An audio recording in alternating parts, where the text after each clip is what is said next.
Hi guys, welcome back to the Drivelife channel, and in today's video we've got a very exciting announcement to make. Otto's there. We've got a new addition to the Drivelife fleet. And it's not the Focus, and it's not this Mini Countryman. In fact, it's behind me over here. Just call the dog. Come on, boy. Here she is. This is our new 2013 Mercedes Sprinter medium wheelbase, and as you can see, she's a lovely thing indeed. So let's give you a tour around it and I'll explain why I've bought it. Otto is a huge fan. Otty, come on, in you get. Up, up. Come on. Nobody gets in when I get in. It's all in a bit of disarray, so I'm going to have to do some explaining, but let's get this seat sorted out and I'll join you guys. Okay then guys, so here we are in the driver's seat of, hello boy,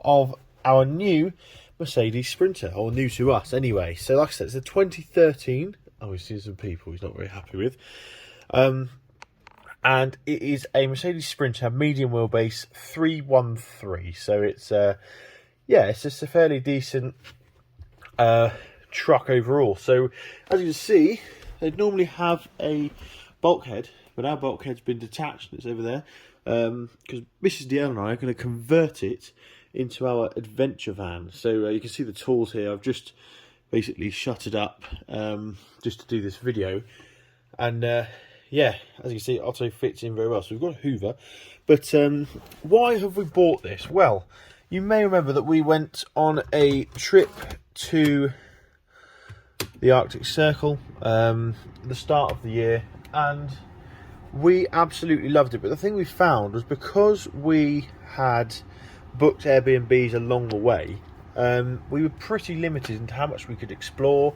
There were places that we stopped and we preferred to have stayed longer at, but we couldn't because of the whole fact that we had to keep moving to get to our place before the check-in time, etc. So we've always been interested in sort of travelling and living with a van, so we decided to bite the bullet and do it with this lovely thing here. So as you can see, in the back here we've got plenty of room. We're going to have a main double bed, going to have a kitchen area. It's got lighting in the back already, actually, in the form of these Hella rally lights, which we're not going to keep apparently, according to Mrs. DL. I think they're quite a cool feature, but yeah, we're going to get rid of them. Going to insulate the whole thing, make it all nice and livable in there, and yeah, Otto's very excited, aren't you, boy? We've got the sort of standard head unit, Bluetooth and all that in here. As you can see, it's got 158,000 miles on it, so it's yeah, fairly well run in, but it's not much mileage really for these things. Those of you that know these Sprinter vans know that they will be able to go for hundreds of thousands of miles. So yeah, it is fairly bog standard. It's been fairly worked hard, I'd say, over its life, but it's all held up really well, as commercial vehicles tend to do. So we have our standard climate control, etc., dials, fan speed. We don't have AC on this one, but that's right, because we've got a unit going in anyway. And then you should normally have like a little card holder thing here that's broken off. Plenty of storage, plenty of cup holders. There's a cup. Here's our little. There you go. That's how it's meant to go. 2 cup holders there. Nice little bit for your phone. Oh, that's the first time that's shut. How bizarre. Anyway, you guys saw that shut, and now it doesn't shut. But got a nice phone holder here. Then you've got these awesome cubbies on the top as well. More cup holders. This thing is just built to be used, which is what I love about it. They've thought of everything. You've got more storage up here for more phones, etc. A big shelf above my head and a big shelf over here. And what I like is the fact that you can get in and slide across, so I can park it up against the hedge here, so it's not anyone's way at home, and everyone's got plenty of room. Now Otto absolutely loves this thing. He sits on the seats. Mrs. DL tends to sit here next to me. Otto tends to sit either on that seat or lie across the footwell. I've only had it for about 3 days, but yeah, he's He loves it. So what else have we got? Nice big storage bin on the top here. More storage here. We've got a compartment underneath the footwell there for tools, etc. And then also we've got storage underneath these seats which fold up. Obviously I won't do it now because I don't think Otto will be too happy with me. Got the mirror folded in, but obviously that would normally be folded out. So why don't we take a look under the bonnet, because that's something that I really like about these, is just how much space there is to do maintenance underneath the bonnet. Actually, I've just remembered there's another bit of usefulness here that obviously needs to clean up, but again, just useful stuff, built to be useful for people who need useful things. What do you say, boy? So let's go and take a look at the engine. Okay then, so I've just remembered I haven't actually shown you the front, but as you can see, lovely. It's actually a wrap this colour, but it looks really good. Previous owner, there was a few sort of rusty spots that he's had treated on the bodywork, like these always get, but rather than having a full respray, he opted for the wrap, which I prefer actually. The colour looks fantastic, and he's had all of this powder coated black as well. The thing I love about these is you've actually got a step in the front bumper, so you can literally step on the front here and climb up and look in your bonnet here, or in your engine bay. So let's lift up this heavy bonnet, and as you can see, this is the belly of the beast. Bit dirty, haven't cleaned it up yet, but let's give you a quick tour, because these things are so serviceable, it's unreal. You can just tell they're designed for work. So here we've got the airbox on the top. This is our pollen filter. Then we've got our coolant reservoir, not our coolant, windscreen washer reservoir, and just look at the size of this. It's the size of a small child in there, and you can see the big chassis leg through there. Got then our main engine mounted underneath, quite low down, which is a 2.1 diesel unit. This one's 130 horsepower. You can get them up to 180 horsepower, I think, and then you could actually get a 3 litre V6 diesel with 190 horsepower, which is quite a cool engine, but not very good on fuel apparently. This one should get between 35 and 40 mpg if you're driving like a granny, probably more likely to be mid to low 30s. And we've got our coolant reservoir here and the brake cylinder, but just look how much space there is. You can literally get to everything. You've got a turbo down here, you've got access to the engine, everything like that. There's loads of room to do stuff.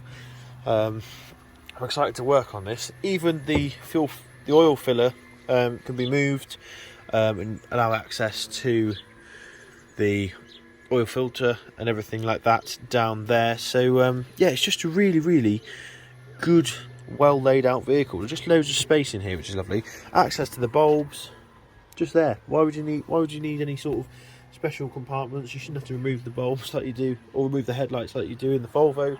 It's just cavernous in here. And there you go, there's other access to the lights there as well. So yeah, really looking forward to doing some work on this, because well, hopefully it won't need it, but if it does, it won't be an issue, because it's so easy to get to. And like I said, you can stand on a step here and get a good view down and in.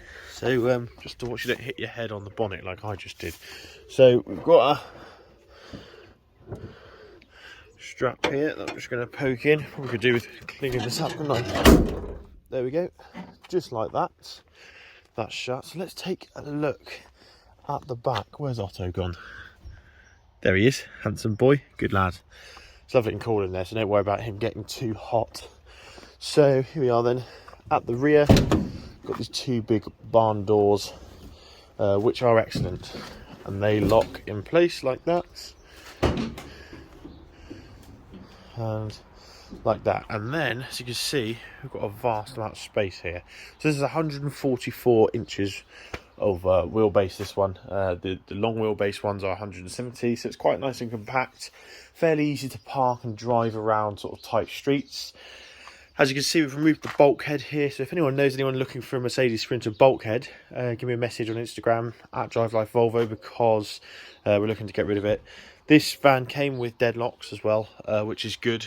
nice and secure. Stop people breaking in if they think there's tools in here, which at the moment there is, because I'm partway through doing work. So this was all panelled in here, and I've taken all the panelling out. Mrs. Dale has cleaned it beautifully because it was all like that, but on this end now it looks good as new. We've moved the wiring boxing here because that's all going to be relocated, but as you can see, you've got one rally light there and one rally light there, both on separate switches. Both probably would destroy the battery if you left them on for more than 10 minutes. So we've got nice access to the front here. You see Otto's waiting patiently. We're debating whether we remove this middle seat so that we can allow us to walk through nicely. So far what we've done is just slid the driver's seat forward and tipped it forward, and you can sort of climb through. But there you go, look how much headroom you've got in there. You can stand up in the cab, which I love. We've marked out where our air vents are going, so we're going to have two big vents, one at the back, one at the front. They're called max air vents, and what they do is basically get loads of airflow through the van, prevent any moisture build up, which happens with van conversions. We've also got these lovely nice privacy glass windows here, big one on the door that doesn't open, and then we've got a nice sliding one here as well, so that's nice, still nice and secure as well. But yeah, as you can see, it's a reasonable spec. It's got the lighting package in here.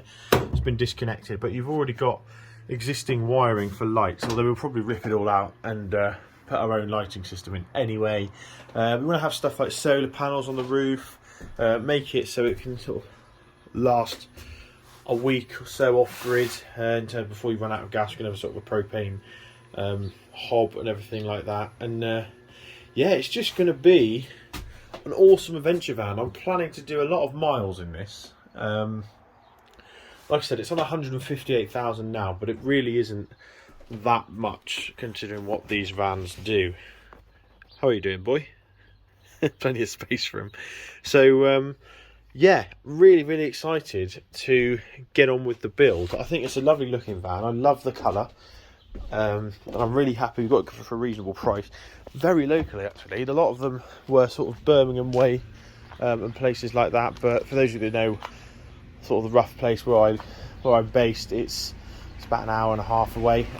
This one was 10 minutes, so yeah, it was really convenient in the end where it was. A sort of a serendipitous moment, really. So yeah, we're going to definitely keep you guys up to date on the build. We're probably going to do a separate channel, to be honest, for all the sort of the van lifey stuff. That's not really what my channel's about, is it? It's more about the technicalities of owning things, maintaining them, etc. So I thought this would be a nice piece of German engineering to add to the fleet. So yeah, let me know your thoughts on our new beast. It's already carried a lot of stuff actually as well. It's been quite useful as a van, but yeah, I'm in love with it, with the way it looks. It drives really well, pulls nicely. It's a 6-speed manual, and it just pulls and pulls and pulls. It goes faster than it should do for a van anyway. All new tyres on it as well.